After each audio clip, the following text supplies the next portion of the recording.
The Democratic Party has once again turned on its own by throwing another senator under the bus for supporting America. Huge changes are coming for Social Security, which could affect how you collect benefits. And the White House makes a breakthrough with the India-Pakistan conflict. So let's go ahead and start off with Senator John Fetterman. This Democrat from Pennsylvania is getting attacked by his own party, with multiple left-wing news outlets releasing articles with the same idea that John Fetterman is actually getting worse and that his cognitive issues are starting to affect his office. It looks like the far left is fed up with their one-time golden boy, John Fetterman. The liberal media is now coordinating attacks to take down the Pennsylvania Democrat. It all started with this piece from New York Magazine about Fetterman's mental health, saying, quote, staffers past and present say they no longer recognize the man they once knew. The senator pushed back on that story. It was a hit piece, a one-source hit piece, and on some anonymous sources, so there's nothing new. For me, it's like, it's like in the Goodfellas, everyone takes a beating sometime. It was just a dumb hit piece, and we've all moved on. But the New York Times ran with it and dropped this little nugget saying his volatile and concerning behavior has coincided with a period when his politics have become more conservative. Now the smear campaign is fully underway. The Associated Press claiming Fetterman melted down during a meeting with the teachers union, while in Axios piece, quote, staffers saying the Pennsylvania Democrat seems uninterested in the day-to-day duties of a senator. And Fetterman's polling was already tanking before the hit pieces started coming. So expect it to only get worse. Now, before we go any further, if you guys would take a second, just hit the like button and subscribe to the channel. We really appreciate your support here for everything that we do. It takes a lot of hours of research to bring you all the content, but really, I want to remind you that Senator John Fetterman suffered from a stroke back in May 2022. This caused him to have some trouble whenever he spoke to other people. This is an issue that he got over since he was so eager to serve. Now, I also have to remind you that the senator has said before that they shouldn't root against the president, even if that president is President Trump, because rooting against him means you're not rooting for the United States. You're actually rooting against the United States. This is a concept that many of us would find as common sense, right? Like, yes or no, guys? You got one plan that costs less, but your doctor's not covered. You got another plan that covers your meds, but your copay is outrageous. So what do? You overthink. I've been there. Or you call Chapter. They compare every single plan in your area, guys. They break it all down super clearly, and they make sure you're not overpaying or missing hidden benefits. Julie from Kansas, saving $400 a year. Jamie in Texas, she got back $600 in her Social Security. It's free, it's simple, and it actually works. Give our friends at Chapter a call right now. Their phone number is 909-563-8279, or you can visit them online. It's actually easier online at askchapter.org/Ron, and stop second guessing. Then come back to this video and let me know how much money you were able to save. Now, the problem that Democrats have right now with him is that he's becoming much more politically centric. He's becoming a moderate, which is something that Democrats hate because it opens him up to agreeing with common sense ideas that the Trump administration might have. And as you guys know, the goal of the left for the next 4 years is to just simply disagree with the president. Now, Republican Senator Mark Wayne Mullen confirmed what many have already believed. They're out to get Fetterman because he doesn't always agree with his own party. Let me ask you something about, you probably read the story, New York Magazine, on Fetterman. It's like an expose on his health. From what you've seen, I mean, you're one of his colleagues in the Senate. Does he seem okay to you? Yeah, I came in with John, right? And I've traveled with John. I think he seems to be cognitively better today than he was when he first came in as a freshman. So I can't speak to his health as far as, I'm not a doctor and I'm definitely not going to break any HIPAA rules, but it is kind of funny because the way the Democrats act is if you don't agree with them on all their points, they want to wipe you off the face of the earth.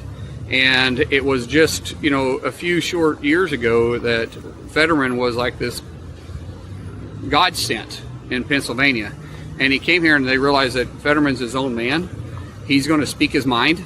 And he's gonna say it the way that it is, or the way that he feels like it is, anyways. And they can't control him.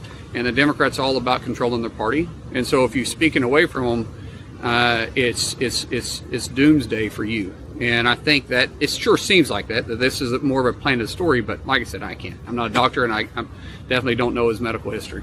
Now, it's normal for the GOP to try and defend a Democrat who's more moderate than others. This isn't uncommon between the two parties. Although it's surprising how the left will throw away one of their own as soon as they start to think on their own. Now, let's just pivot a second to an email that's scaring a lot of people right now. This email supposedly came from Social Security. However, many recipients are hesitant to believe it given all the scams we've seen in recent years. And I understand that none of us want anyone on Social Security to lose out on their hard-earned benefits, right? But what is this email that's going around? So when it comes to your Social Security number or your benefits, it is always a good idea to be cautious and ask questions.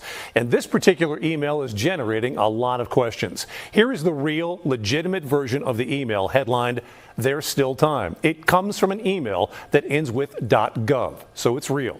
It tells you about how you can transition to the new webpage called My Social Security Account. And there's a lot of information related to this transition, but here's the important stuff for you folks. If you created an online Social Security username before September of 2021, you will need to transition to this new site if you want to continue to access your account information online. If you don't have an online account, you can create one by simply going to ssa.gov. And I'm hearing from a lot of viewers telling me they get their Social Security benefits and they have never created an online account. Their question is, do I need to do this? The answer is no, you do not. But going forward, the government says having access to this website will be the easiest and the safest way to access your personal information. Otherwise, you're going to have to do business over the phone or go to a Social Security office in person. Urgent warning, guys. The job market is collapsing. The economy is shrinking fast. Layoffs are skyrocketing. The Trump tariffs are already shaking industries. The media won't tell you this, but most high-paying jobs, they're disappearing. And the ones that do remain, they're soon going to be out of reach. But here's the good news, guys. I've put together a list of 30 plus jobs that pay around $100,000 per year without a degree. These are recession-proof jobs, and some are even set to explode in demand thanks to this economic shakeup. No college degree required, no student debt, just real jobs that pay. But I promise, guys, this list is not going to be available forever. So get it right now. Get it before these jobs are flooded by the competition. I'm going to go ahead and leave a link down below so you can get your free list of the 30 plus jobs that pay over $100,000 without a college degree. So download this list before it's too late. This change from the SSA is expected to be rolled out this summer. And according to them, this will provide an efficient and secure way for people to access our Social Security information. So this will be greatly beneficial for individuals who have lost or even had their Social Security card stolen. Has anyone ever lost a Social Security card? Just yes or no down below. But they also confirm that this secure platform can be accessed through a computer or even your smartphone. But don't worry if you're not as tech savvy as everyone else. Interim SSA Commissioner Lee Dudick has confirmed that the traditional options for Social Security will remain, meaning that you can still give them a call or you can go to your local Social Security office in person, assuming it hasn't already been shut down. Now, with that being said, we also have to acknowledge the changes that have actually come from the Trump administration, one of which could increase the benefits that people receive on Social Security. So here's a quick run through of what President Trump has done since day one. SSA's workforce has been reduced to 50,000 people from 70,000 people. He signed an executive order that ends paper Social Security checks, a change that will become effective at the end of September this year. He oversaw the alteration of personal identification methods used by the SSA. President Trump also reversed former President Joe Biden's overpayment and recovery rules by implementing a 50% clawback rate on a person's monthly benefit until the overpayment is recovered in full. And he also nominated Frank Basigamo to basically become the new SSA commissioner. Now, there's one change that many of us are waiting on. This is something that President Trump promised to millions that receive these benefits. In the coming weeks and months, we will pass the largest tax cuts in American history, and that will include no tax on tips, no tax on Social Security, no tax on overtime. It's called the One Big Beautiful Bill, and it will be the biggest bill ever passed in our country's history. It will include the biggest tax cuts, regulation cuts, military supremacy, and just about everything else. We will cut more than $1 trillion in wasteful and unnecessary spending. And in the next fiscal year, it'll all be done. We're going to have something that you won't even believe. We will end inflation, slash prices. We've already ended inflation, raised wages, and give you the greatest economy in the history of the world. That's already happening. With our tax bill, the average family's take-home pay will be at least $5,000 more than it was just a couple of months ago. Now, we're not sure how they're going to be able to remove taxes on Social Security. Some say that income from tariffs could be used to achieve this. Although, this is the same concept that's been discussed for income taxes. But moving on, guys, let's talk about the conflict between India and Pakistan, one that needed the mediation of the United States to achieve a fragile ceasefire. Pakistan and India hinting at de-escalating their current conflict after firing missiles at each other hours earlier. Now, the two have been locked in hostilities after a gun massacre last month that India blames on Pakistan. Well, part of that breaking news here, as we pop this up on your screen, is coming from President Donald Trump himself. He posted here on Truth Social moments ago saying that after a long night of talks mediated by the United States, I am pleased to announce that India and Pakistan have agreed to a full and immediate ceasefire.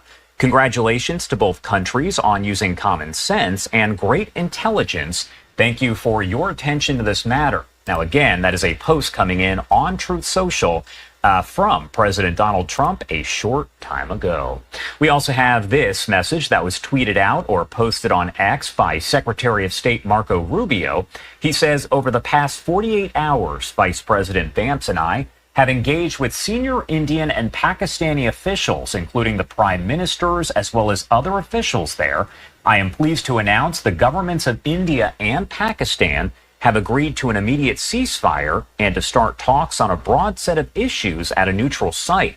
We commend prime ministers there on their wisdom, prudence, and statesmanship in choosing the path of peace. Now, like I said, guys, this is a very fragile ceasefire where pretty much anything can happen. Although we know that President Trump is on top of things and is clearly working to get peace achieved as soon as possible. But here's my question. Are any of you surprised to have a White House that's focused on peace rather than war? Urgent warning, guys, the job market is collapsing. The economy is shrinking fast. Layoffs are skyrocketing. The Trump tariffs are already shaking industries.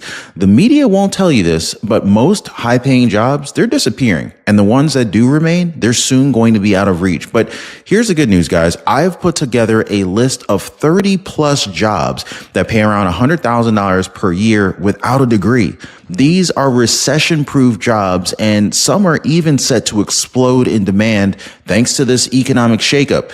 No college degree required, no student debt, just real jobs that pay. But I promise, guys, this list is not going to be available forever. So get it right now. Get it before these jobs are flooded by the competition. I'm going to go ahead and leave a link down below so you can get your free list of the 30 plus jobs that pay over $100,000 without a college degree. So download this list before it's too late. Now, if you have time, I would appreciate if you check out one of my recent live streams. We talked about the IRS and Social Security as well, and how the flip has finally switched with big things that are expected to happen very soon. As always, thanks for hitting the like button and subscribing. We'll see you next time.